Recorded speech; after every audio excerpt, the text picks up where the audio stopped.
Hello, everyone. We are live here on the Gretsch Afternoon Drum Break episode number 17 already. Welcome. I appreciate you tuning in. I cannot believe that we are at episode number 17.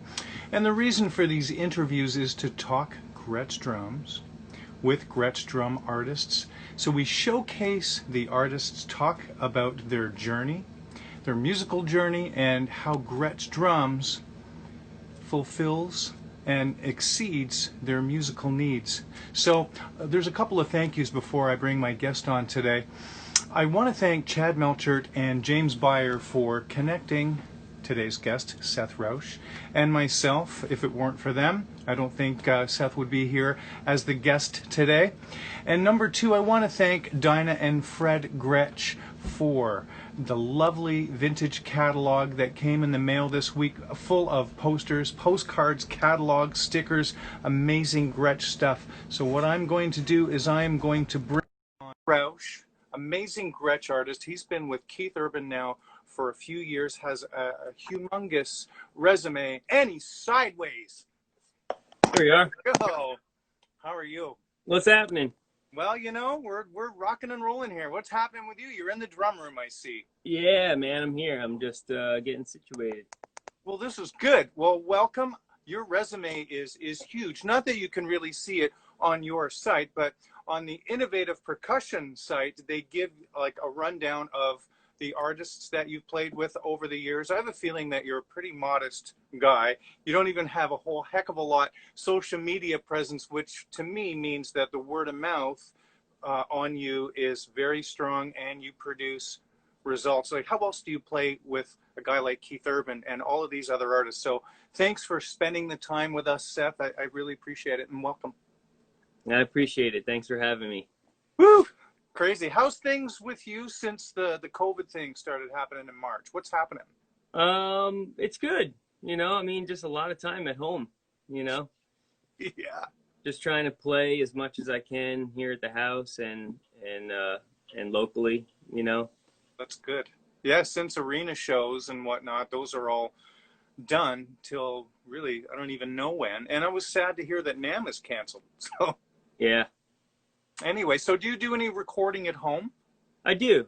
You know, not a ton, but yeah, I am set up for it. So I've been keeping busy doing that and just enjoying the time at the house too, you know. Yeah, I know, and it's very strange, right? In the past 20 plus years, you've probably never been off this much. Yeah, no, not at all. Nice. Well, I'm glad you could join us here. I want to go back to the very beginning. And where did music and drums start for you? Through my family. Upstate New York. I grew up about 10, 15 minutes from where the original Woodstock site was. Wow. Yeah, my family was really musical. My uncles had a band. They played all over, regionally and locally, and grew up sleeping on monitors, you know. And my Uncle Joe was the drummer in the band, and that's just another one of my uncles had given me my first drum set when I was 3, and so I just kind of, my dad was a guitar player, very James Taylor-esque, picked acoustic, you know, and but I just gravitated towards the drums and never stopped, you know. So 3 years old is awfully young. Yeah, you know, I don't know how much music I was making back then other than a lot of noise, but that's a great time to start, and you absorb things, and just the environment is so key. So what happened? How did you get to where you learned how to play? Just playing, like I said, watching my uncle play, and just playing to records. You know, wow. I was never really a top 40 type of guy. I was at home in junior high school just playing to Jackson Browne and James Taylor and wow, Led Zeppelin and stuff, you know. But yeah, family was a huge James Taylor fan. So, you know, Russ Kunkel, Rick Marotta. Yeah. And of course, right into Carlos Vega, who I yes biggest gravitation towards. You can let David Northrup know that. Yes, I was supposed to ask you about that. In fact, we have our first question already from Mr. Fred Gretsch himself. Cool. Gretsch, the Gretsch family is tuned in and digging it, thanks to us both. Any Yeah. Tannersville Elka Park connections to share? I'm sorry, what was that? He wrote here, thanks to you both. Any Tannersville dash Elka Park connections to share? Does that mean anything to you? It doesn't.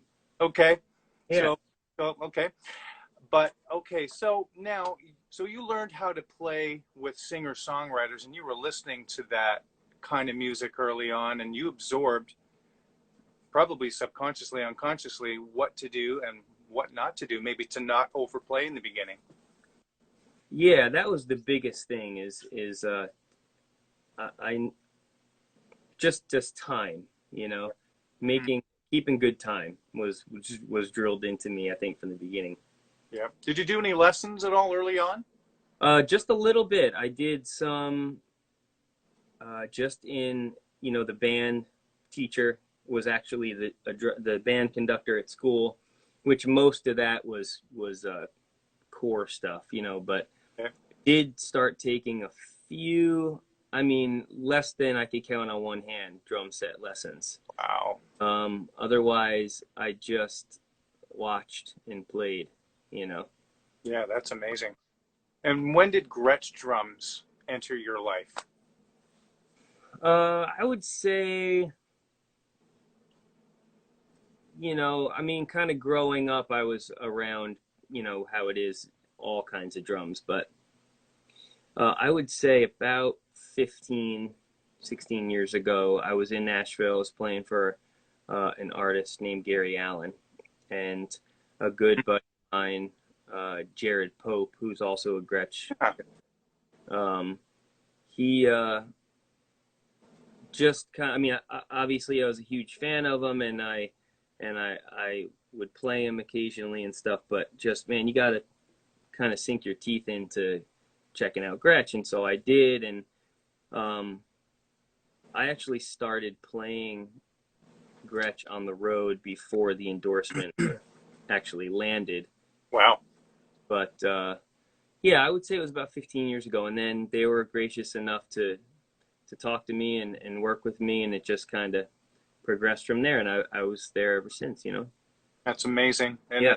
and sometimes that's the initial sound that you hear in your head, and sometimes it's the sound that you've been searching for, that you have in your head, that maybe the other brands just didn't provide. And for me, I drove all around Toronto when I was starting to play, and I was 19, nearly 19, Yep.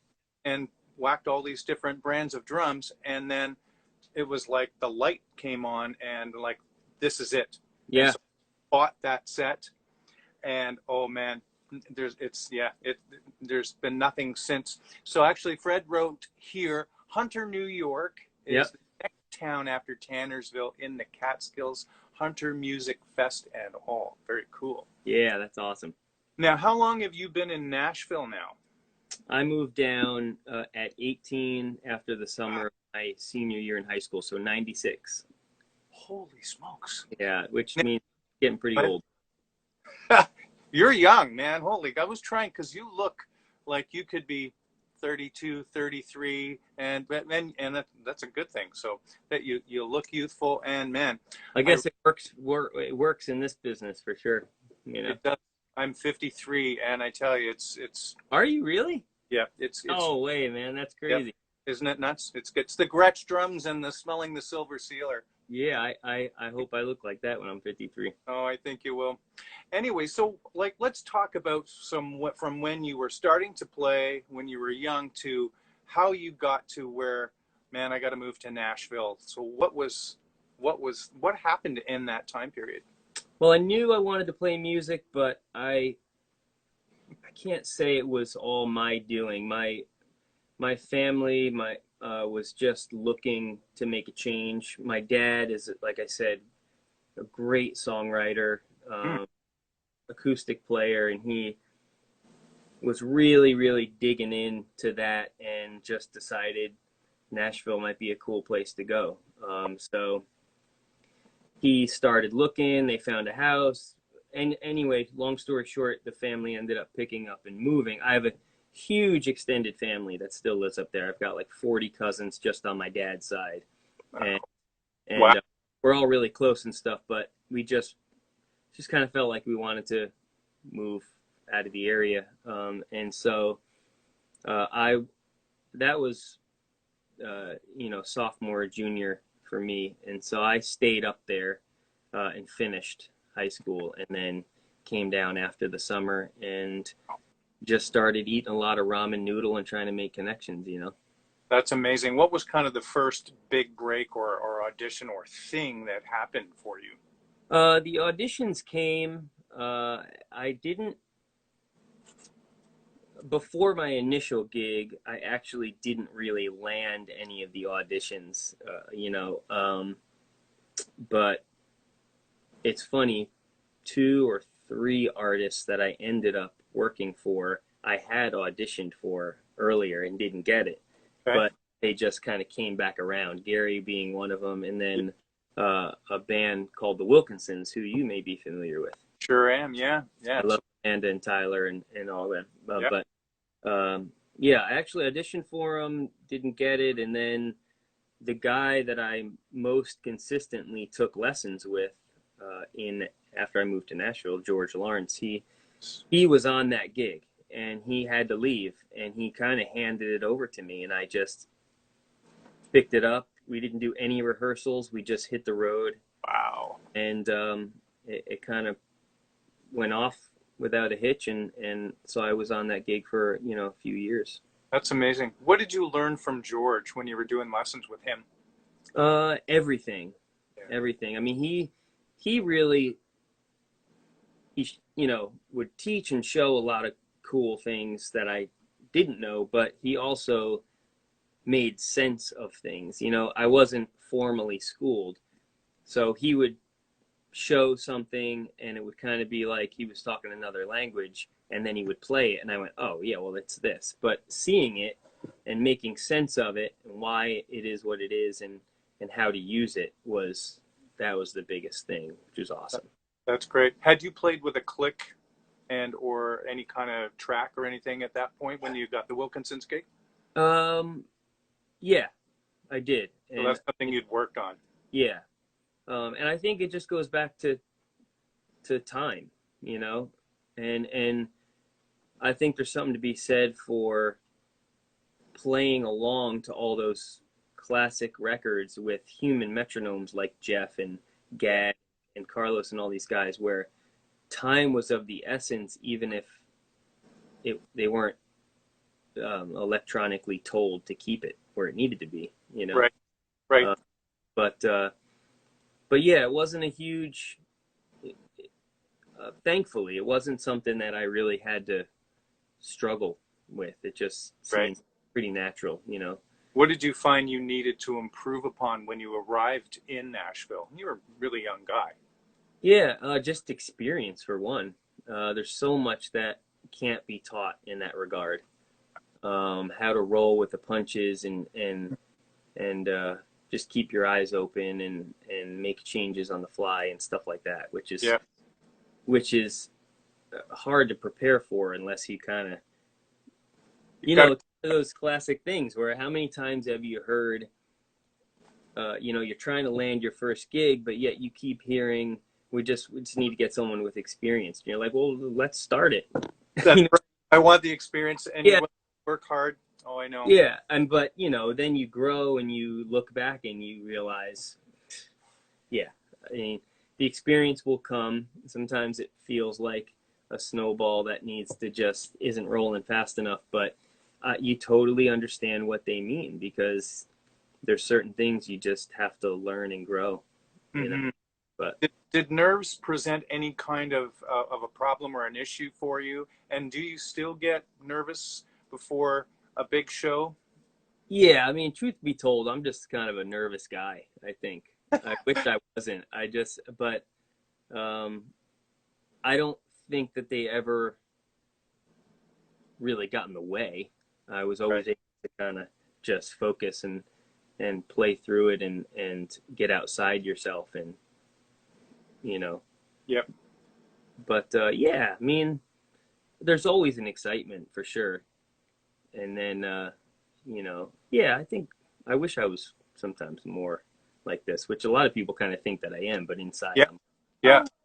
but I know. I'm the same way. Sometimes, the worst is maybe an hour before the show or half an hour, but maybe probably half an hour before the show, and I'm kind of freaking out inside and hmm breathe and things. I played a few shows with Megan Patrick a few years ago, and the first one we did was opening for Rascal Flatts. mm, There was a couple of rehearsals, and that was it was a little scary because there was yeah, clicking tracks, but it went great. Jim Riley was there, of course, and we got to hang and stuff like that. So yeah. yeah, I know what you mean about the nerves. I watched you play on TV on the Grey Cup, the Canada Grey Cup. Oh yeah. And that was awesome. Great camera angles, man. Now is the pressure a little different knowing that you're televised live? It is. It is. Yeah. I mean, as a generality, of course it is. It's a whole new game when you're playing live, or sometimes you're live to track. It just depends what the time constraints are and Yeah. how you know with the way it is today, which is awesome. You can a lot of times we're just playing to our own performance, but Right. um, when things are run like that, it gives a little more peace of mind that if Yeah. one cable's not patched, then especially when it's live, you know. Yeah, I can't imagine. I've Yeah. had where tracks and the intro plays and then it's counting off, but I don't hear it and the band turns around and you're like, it's the beginning of the show. Yeah, that's the worst, man. That's So let's talk about you've got some Gretsch drums in the room with you there, do you? yeah, Can I we do. see those? I'm sorry. Can we see those? Let's have Oh, a yeah. look. Oh yeah. So that's Brooklyn, 14 by 24, Whew. and then 8 by 10, 8 by 12, 9 by 13, 15 by 15, Ooh, burnt orange 80s Jasper. Yeah. that is beautiful. What's the snare drum? Oh, sorry. Yeah. Yeah. Well, I'm glad you asked because I wanted to give a huge shout out to the reason why we're kind of here. That's a bear. That's a 5.5 by 15. Wow. Yeah, it's awesome. That is crazy. Yeah, and let's see if I can.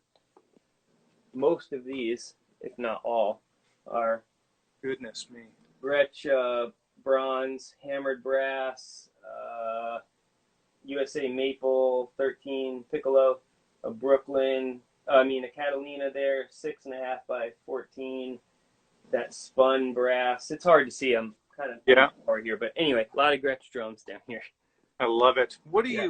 What is your drum head of choice? And do you have a tune? I know you have the most incredible tech with Harry McCarthy, and I love Harry's footage of you like Uh, 5, 6 feet away from you, and just loving that and seeing those cool concert toms that you have up there. But how do you tune, or does Harry kind of do that, or what's the head combination? so on the road, obviously, Harry will pretty much take care of that. I'll be, sometime. I very rarely ever have to touch anything. Harry's awesome, but I think we're running uh, uh, coded Ambassador X. Okay. Um, Wait, let me think, man. Uh, Maybe it's coded Emperors on the um, concert toms, Okay. and then Ambassador X is 12, 13, 16, and then Power Stroke 3 on the bass drum coded, and then on the snare, I think we went back to once I started playing the bear drums, you know, um, on the road, just coded Emps. Wow. That's fantastic. Yeah, And what is in your ears? Anything specific mix wise that you're listening to? just a little bit of everything. I think most of the time people end up having more of themselves because I think maybe it's I think for drummers, and I'm only a drummer, so but there's a physical aspect that goes with when you're putting in and exerting energy and you don't seem to be getting, like, you sit on your drums in a room all by yourself, you hear what you're hearing because you're Yeah. putting it in and it's right in front of your face. Yeah. When you're playing with this intensity live and it just doesn't seem to be translating and speaking Right. in intensity and volume that you feel like you're exerting, it just has this weird uh, Right. thing. You know what I mean? Why? Yeah, and so I want the drums to feel and kind of, smack me a little bit because that's what I would hear. My ears would be ringing if I played for 90 minutes the way you hit the drums in a Right. live show, you know what I mean? Yeah. But yeah, but I have just I pretty much have everybody. Everybody in the band has click. Okay. Um, Click's pretty cranked up here. Tracks, of course, the name of the game is always to, it's kind of weird to think about sometimes, especially, if I were to speak to young drummers. It's like you have to groove, you have to play not like a robot, but you're playing to perfectly gridded parts that there's a Right. fine line between my main snare may uh, sound flammy if I'm too far back uh, Yeah. to the track or whatever. But so it's kind of living in milliseconds where you want to have that laid back thing, but you're laid back and you can feel it, but you're not away Right. from the tracks. Right. Right. Do you lay Um, both the kick drum and the snare drum back, or either or? I think both, Yeah. but I think the whole groove is generally like this. Definitely times where maybe the kick might land a little more square, um, and the backbeat, might fall back a little bit. Right. I think the groove overall, when I look at it, seems to just kind of lay back a little bit. But And when I was watching again this morning more of Harry's footage, it definitely has that wide feel because you might be laying back a little bit. So it might be the Carlos Vega and Russ Kunkel influences, yeah, well, I hope so. I and hope I to lay absorb a little back bit. like Vaccaro too. Well, that's cool. I appreciate it. I just hopefully that stuff is rubbed off. It absolutely has. Now, with all the different drum brands that are out there, and everybody makes great drums, why did you decide that this Gretsch was home for you? The way it felt, the way they felt, the way they sounded. It's I'm not a very technical type of be able to break it down, but you just know it when you hear it. There's um, the thinner shells a lot of times. The I don't know. I just when I played them, I they were it, and I just never felt like Yeah. moving on. They are what they are, and there's you, from I think that regardless of from the Catalina all the way up, there's something that is in the recipe there that just Ooh, yeah. I don't know. It's true. I've played Catalina club in an arena situation Really. on a B stage during the Ripcord tour with Keith. That's what I played out front. Uh, Wow. the Brooklyns, the USA's, the cat. They just all seem to just do the thing. You know what I mean? I've never played the Catalina clubs, and I've seen one. We had one at a store local to me. I haven't ordered one yet, but I know Chad Melchert was playing those with Gord Bamford on one of the tours a couple of years ago, and he says that they are fabulous, nice, warm mahogany drums, and Yeah. yeah, I think I should get a set of those too. The renowns are for. I mean, they sound great. The renowns are awesome. But yeah. And that is the video that I chose for the promo is, and the Renowns, and I have two sets of Renowns Yeah, down. And man, do they sound great. And you said that you really barely even had to tune them and you had the bass drum wide open. yeah, they just sounded great right away. I Right. really didn't have to do much at all. You know. That is amazing. What have you recorded with? What are you most proud of when of a track that you've played on and used your Gretsch drums? What are some of the things that we can listen? Um, those LBT records were really really cool. Um, Let's talk about those. Yeah, yeah, I mean, specifically you about know, your maybe your splash. yeah, Pontoon was fun. There's no toms in that track. There's just kick, snare, hat, and a little rivet cymbal. That's basically the extent of it. But the Painkiller record, Tumble and Fall, is a great kind of nostalgic type groove and track those were all 70s and 80s Gretsch drums, on Wow, both those records. that's awesome. And let's talk about and I read the Jim Riley interview. We were talking about that where you had the splash on Yep. on the snare drum. Tell us that how that went down.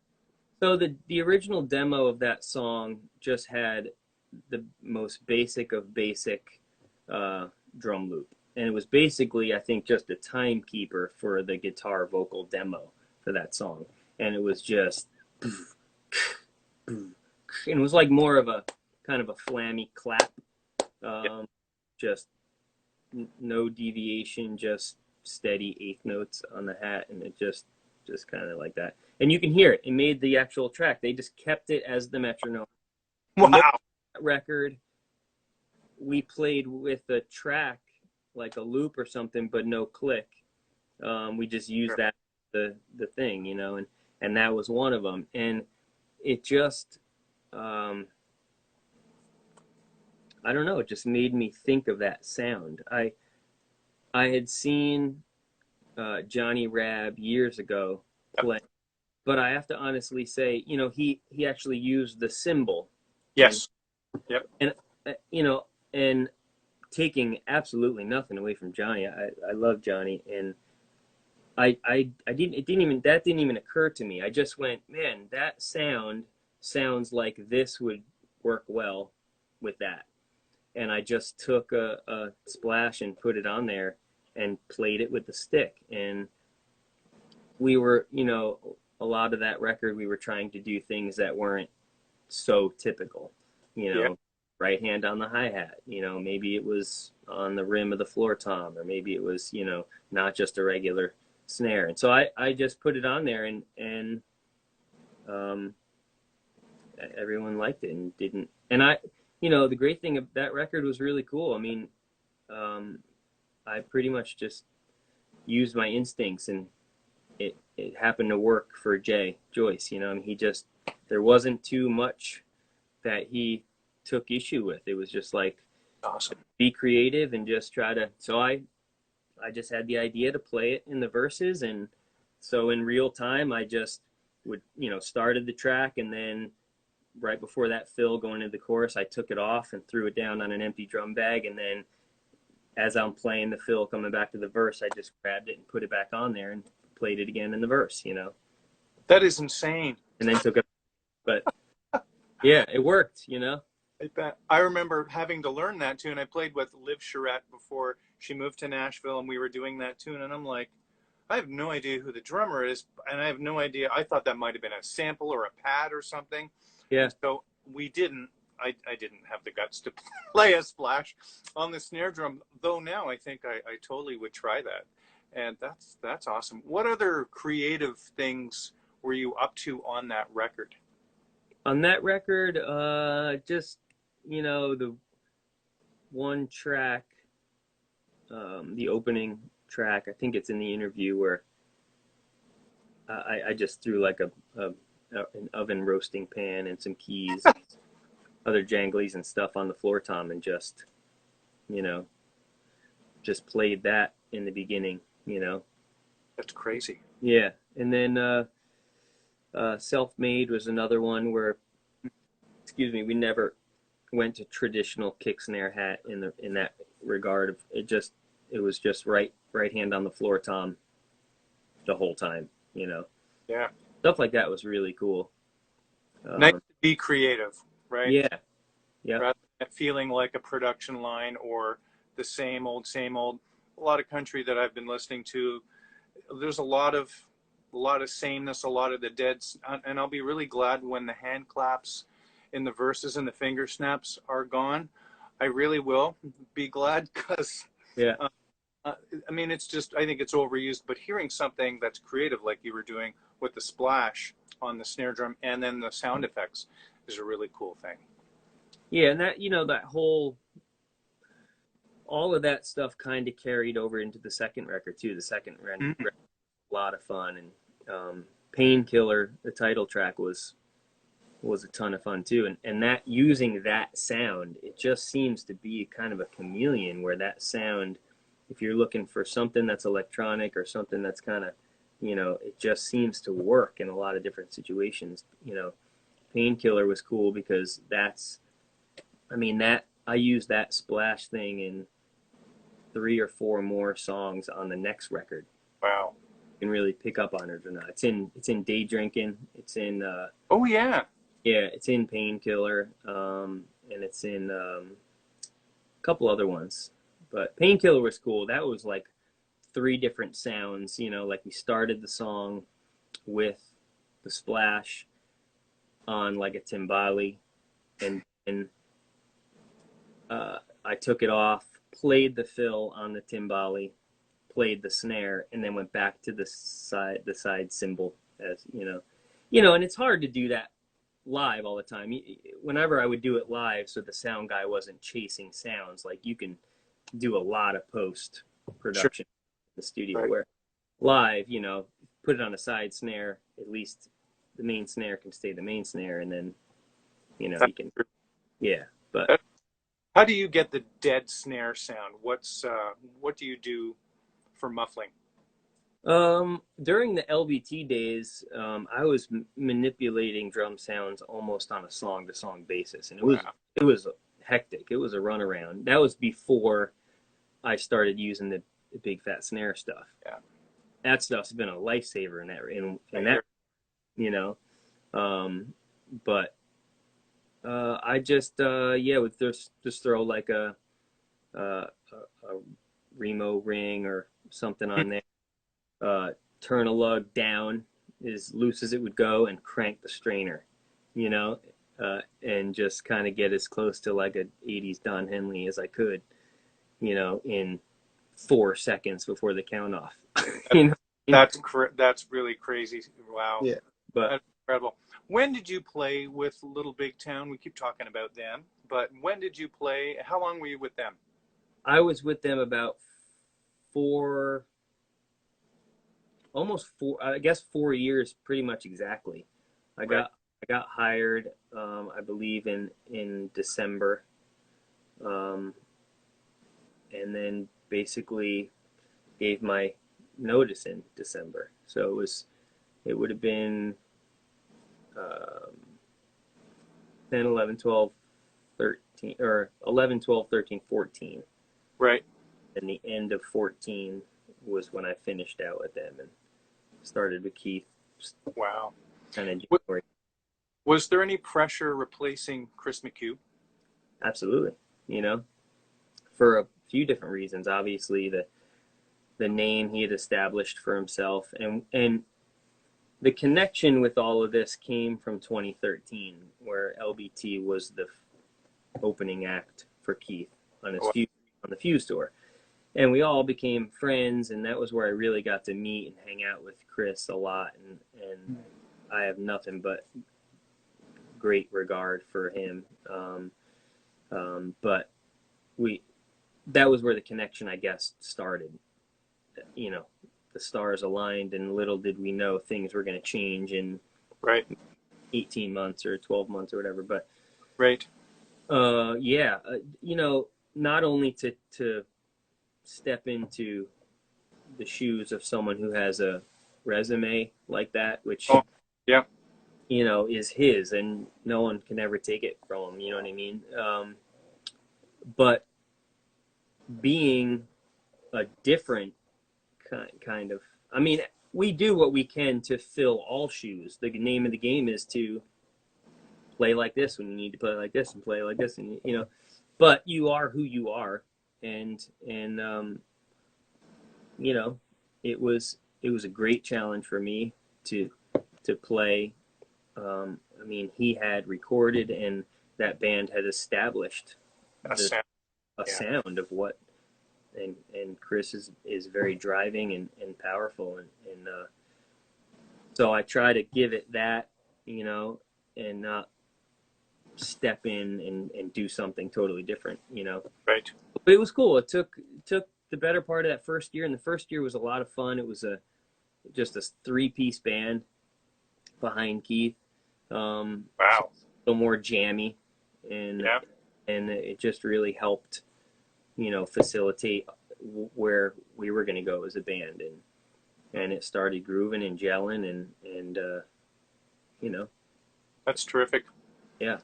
What is Keith like to work with? What is he an amazing person and boss? I imagine that he would be a terrific guy and an unbelievable musician. Yep, You know? all the above. Um, and he's a true artist. He doesn't stop caring. He likes to work. He likes to, work on things. And it's it's actually a pleasure to work with an artist who might take 15 minutes to just get nuances of a hi-hat right, to facilitate a certain feel. You, as a musician, you appreciate that. Yeah. He's a musician, and it's I'm thankful to be able to make music with him. Yeah, he's Mm-hmm. a great person and great boss and stuff, for sure. But as a player, he's awesome too, and he knows what he Yep. wants. It brings it out of everybody. So Mm-hmm. cool. I bet he hears everything. And Yeah. do you communicate after certain shows and say and talk about the music at all, or Yeah. run? Yeah. Yeah.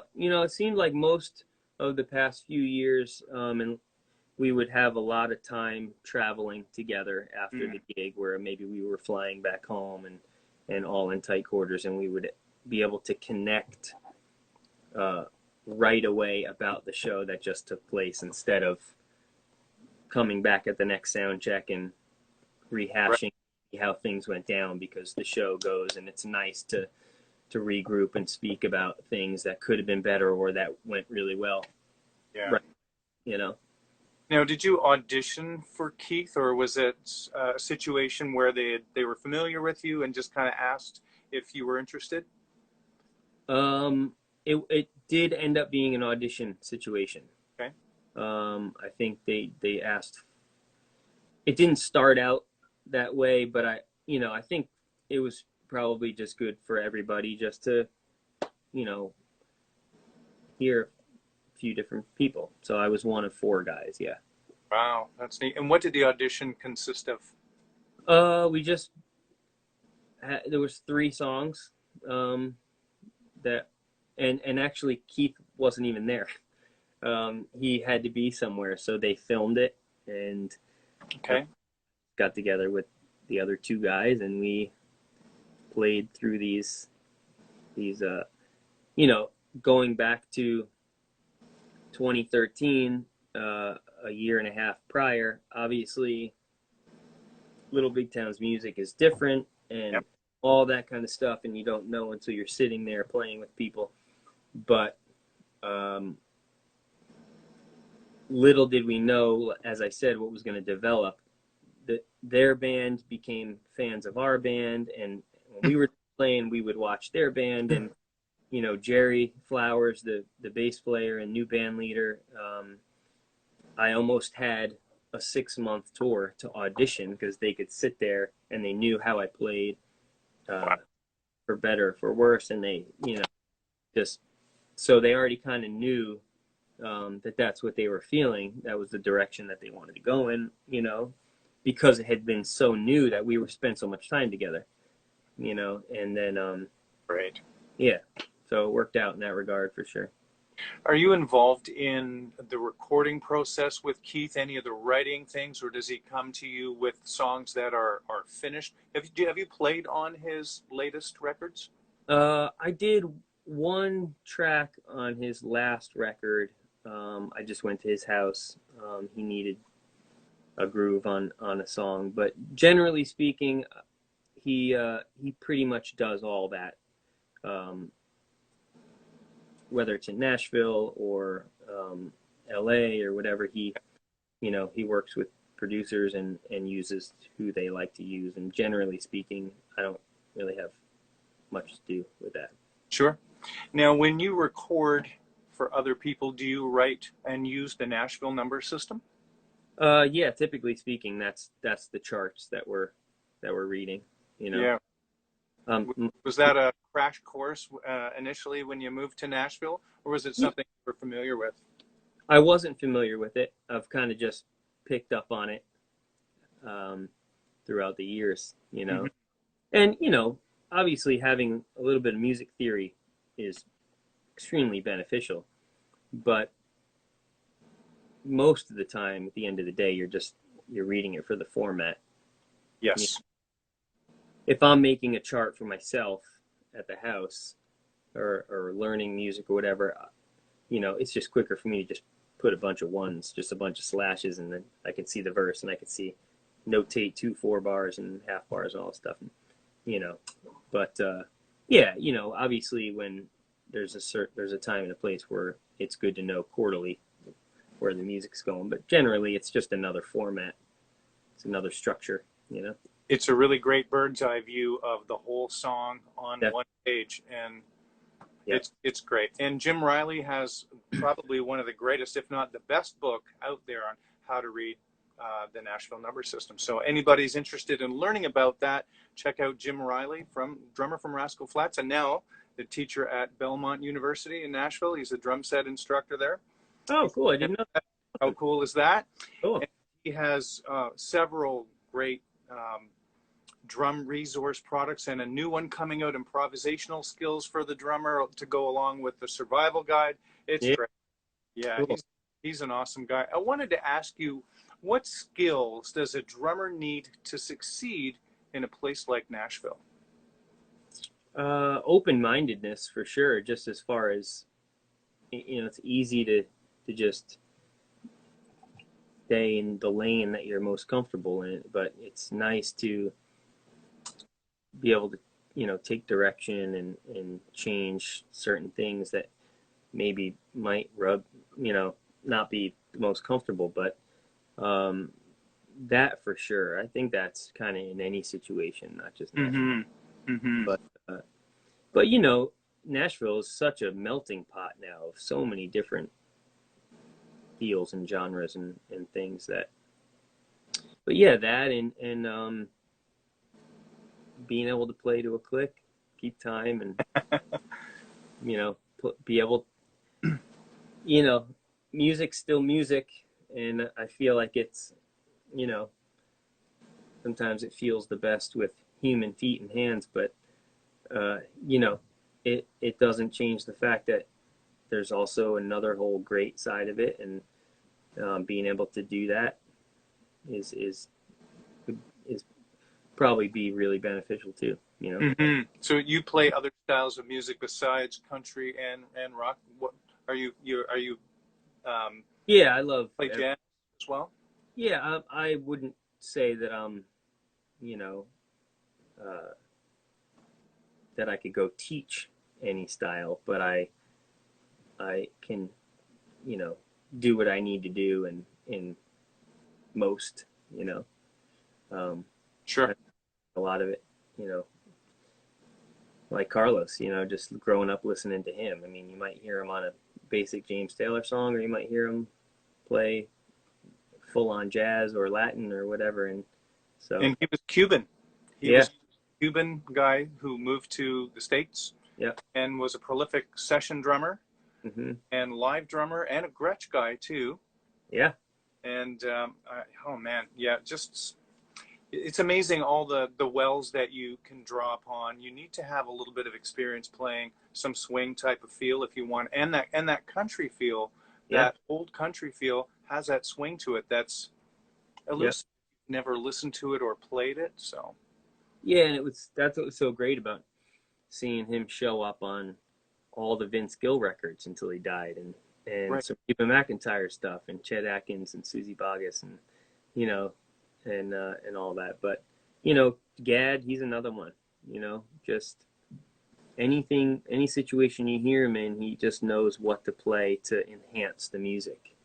You know, Absolutely. and with Gad, a lot of times it may not be, I'm gonna play this traditional jazz. It's like he just does it in his funky little rudimental way that's just awesome. You know what I mean? Yeah. Crazy. Any favorite Steve Gadd tracks that you have? Anything that comes to mind? Man, I really like some of the self-titled Yeah. stuff he's done recently. The Way Back Home is one of the latest inceptions of his band, which uh, had Jimmy Johnson, who's one of my favorite bass players, and Mike Landau. Um, there's a concert that they did at his high school in Rochester, New York, Wow. and it's awesome. You I'll know, have to check that out. yeah, you can get the DVD or the CD, but What these drummers from New York State? but Unbelievable. yeah, yeah, Really, like David Northrup, Gadd, yourself, Rick Murata, Rick Murata's from up there Rick, too. Harry, yeah. Yeah, I mean Harry's from New York too. Yeah, Something in the water there, and it's not too far from here. It's maybe 3 hours or so okay, for us, something like that. cool. That is amazing. If you were to give advice to a young drummer who wanted to become a professional drummer, let's say somebody that's 15 years old, and what advice would you give them? Just play everything. Mm. I think especially when you're younger, you tend to, I want to play metal, or I want to play, you know, just try to play everything. Just try to set yourself up to kind of sit down in any musical situation and and just be willing to listen. You know, that's the biggest. And Indeed. just be cool, man. Just be cool. I wanted to ask you, I was watching again the Harry McCarthy video of the rear shot. What is that pedal to the right of your bass drum pedal? It's just a what are they? The KD10 Roland. Okay. It's just uh Jack Gavin. New York. Yeah, Fred said, yeah, Jack, I have another great drummer from New York State and also in Nashville. Yeah. Yeah. Um yeah, some tracks like Cop Car, for instance. Oh, yeah. You know, we just tried to take as many loops like that we could break up and physically play for the whole first, like, intro and first verse and chorus, instead of waiting until so Yep. that was, that's one. Couple other ones that we use to just be able to play some of the loop grooves when there's not a lot of set going on, drum set. That's awesome. I always wanted to do that. I have a set of V drums here as well and would love to incorporate that and play a loopy part, for example, something like that. That's really awesome. I think I'm going to do that. Maybe when we start working again. Do you Yeah. have funny or engaging stories that you can share from your career of the last 20 years or so? Anything that's PG? Hmm. Any funny experiences? Anything that maybe something that went wrong or that turned out to be great? Yeah. I mean, I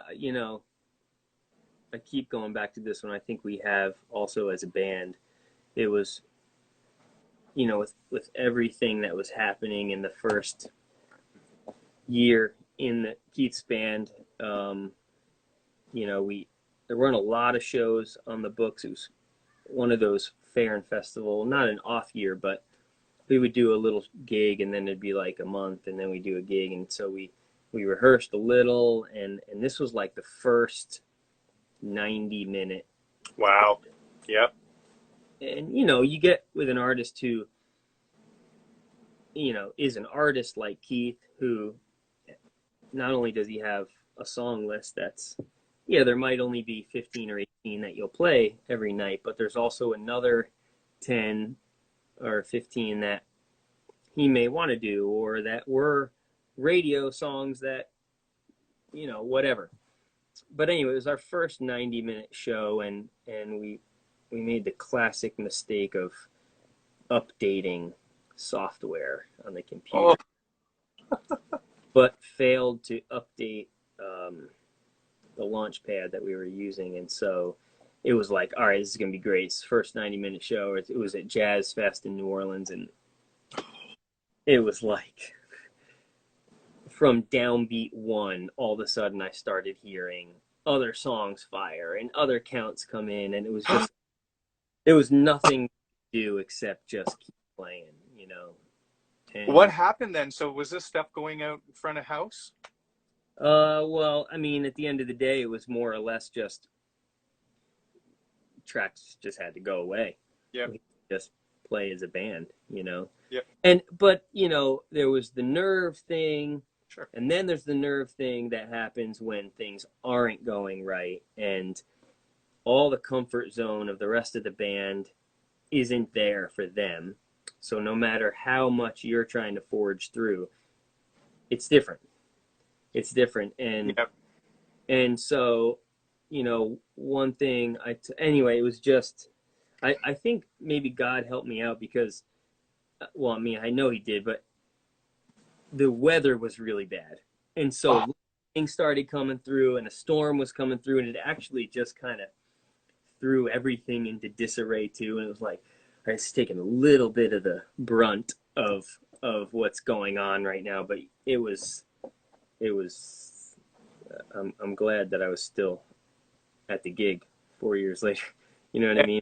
And emotionally, it's really hard when things go wrong. For me, I know if I miss something or something technically happens, and emotionally, you're anxious, you're upset. How do you get past that to just try and forget it and play better and play or play, have a little bit more of emotional stableness? I just look in, I kind of just, it's hard because you're trying to play and you're trying to communicate and have conversations with people about what could be the problem or what's happening or what you're hearing or what you're not hearing. But the show must go on. It always does, Yeah. So that's the hardest part. I just one thing I learned from that first situation was we always have an iPad that's patched into the click line. Okay. That has the set list. So if the track were to ever go away, at least there's the comfort zone of not letting the situation get in the way of song tempos and all that kind of stuff. So it's just like if the tracks go away, then at least we have a click. And that's going to be a little bit of a home base because everyone always hears that, so at least there's that, and we don't have to question, where the song is at in that regard. So that was a good thing that we did after that, just as a last ditch, Yeah. Yep. And it has a bunch of songs. It has the whole everything. So even if we were to call something that we don't play all the time, at least we know the tempo is going to be there, And the cool thing also is, on one hand, his music is very, pop in one regard. It's some of them are track heavy, some of them are, but throughout the year, he always likes to book shows where it's a scaled back thing, where we literally roll in there with nothing more than a metronome and Jerry, him, and I as a trio just to play raw. So having those gigs woven in, I think helps too sometimes because we we Yeah. know how to do it, you know. Yeah. And you Yeah, feel like you're a band that can communicate. You're not reliant on tracks. sure. That's awesome. Yeah, Wow, that is amazing. yeah. Incredible stuff. How long have you been a Gretsch drum endorser, and what does it mean to you to be one? I guess like I said, about 14 years now, a little Wow. over 14 years, and just I'm just honored. I'm thankful to be able to have uh, a career that's at a point to have a company like that, uh, support me and to be in that category is awesome. I definitely don't take it for granted. I don't take any of it for granted. No, that's wonderful. They do make you feel like family. I appreciate Fred and Dinah and Lena tuning in today and watching, and I do feel like it is a family. I don't feel like I'm forgotten, even though I play in a tribute situation. Hmm. Um, I feel that I matter and that it's important to them that that I'm happy. And let me tell you, it's a dream come true for me. That's Yeah. for. I appreciate the time so much. This has Thanks been for asking me. It means a lot that I could contribute to anything. I'm just another guy trying to do what a lot of other people are doing, and I'm thankful for it. So, I appreciate that. Where can people find you on the web? there's a website, SethRausch.com, and like you had mentioned, I'm not a huge social media guy, um, uh, for whatever reason, But but that's okay. yeah, uh, but yeah, I wish I had more to, That's okay. you know, What but are yeah, your website, plans? you can contact me through the website if anyone is interested in anything, by all means, yeah, reach out for sure. What are your plans going forward? I know things are up in the air as far as live playing. What do you have in the works? Um, just home stuff, continuing to grow the home recording Mm. thing, and uh, so I gotta just say because this is awesome. But one thing I've always wanted, I'm gonna take a little bit of a right turn. One thing I always wanted was an outdoor brick oven because I'm from New York and I love pizza. And Ooh. when we sat at home about the beginning of April, the end of March, I decided that's what I'm doing. And so I just finished it. I just like had my second day of pizza. Woo. It's awesome. So yeah, just like trying to also get some things done at the house. But I would love to get back out and keep making music, in whatever regard we can. If You know, you're in Toronto ever, I'd love to come and see you. I'd love to come and meet you if that's Absolutely. at all possible. My wife Yeah. is a Keith Urban fan. I'm a huge Keith Urban fan. And I must say that I really enjoy your presence and your vibe and your groove in the band. I Thank you. remember when there was that change, and then I saw some footage and went, this guy's awesome. Oh, There was thank you. no comparison. It wasn't like, oh, it's not. It was a different thing and still great. So Awesome. Thank you very much. thank you so much for your time, Seth. I appreciate it. And Thank you.